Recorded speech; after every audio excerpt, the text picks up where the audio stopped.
Hello students, today's question is write the various outcomes of democracy.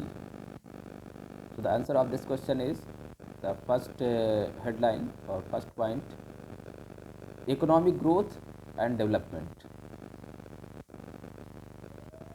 So in democracy it has seen for last few decades that in our country there is the improvement of the economic condition, as well as it has also led the development.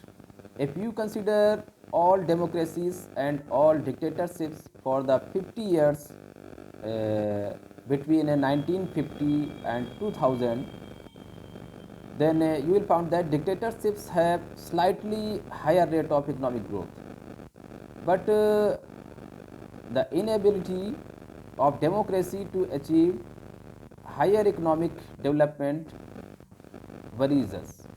But this alone cannot be reason to reject the democracy. And you have also seen that there are the several factors for the economic development and growth, and these are countries' population size, global situation, cooperations from other countries, economic priorities adopted by the country. Then it is also clear that the difference between the rates of economic development between less developed countries with dictatorship and democracies is negligible. And overall, we can say that democracy is a guarantee of economic development, but we can expect democracy not to lag behind dictatorship in this respect. The next outcome of democracy is reduction of inequality and poverty. And in this regard, perhaps more than development, it is reasonable to expect democracies to reduce economic disparities. The reduction of inequality is more important than the country's total economic development. If the country's total GDP or growth rate or development is very higher level, but if there is differences between the rich and poor, and the poor are facing a lot of problems, and they don't have the opportunity to be rich or to be improve their lives, then there is the no means of or no meaning of this kind of GDP, higher GDP or development. Means the economic equality is more important and more reasonable than the total growth rate or overall development of the country.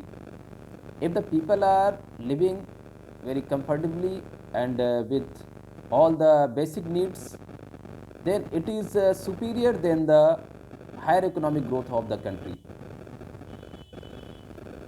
So democracies are based on political equality, and all individuals have the equal weight in electing representatives, parallel to the process of bringing individuals into the political arena on an equal footing. We find growing economic inequalities, and you have already read this. In actual life, democracies do not appear to be very successful in reducing economic inequalities, and you have also already read about the poverty in India. The poor continue a large proportion of our votes, and no party will like to lose their votes.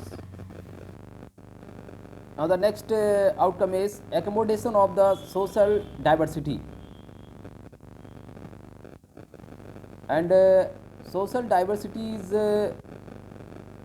important, reasonable, as well as it is the example of the big cultural arena or big cultural society in any country, but it is necessary to understand that democracy is not simply ruled by majority opinion.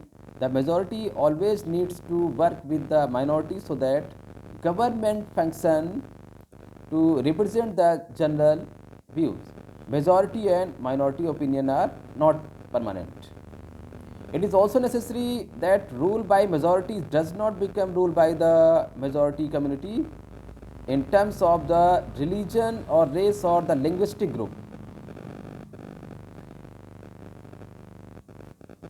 Democracy remains democracy only as long as every citizen has a chance of being in majority at some point of time. Next is dignity and freedom of the citizens. As you know that expectations from democracy also function as the criteria for judging any democratic country. What is most distinctive about the democracy is that its examination never gets over.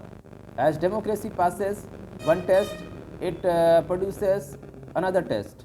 As people get some benefits of democracy, then they ask for more and want to make democracy even better.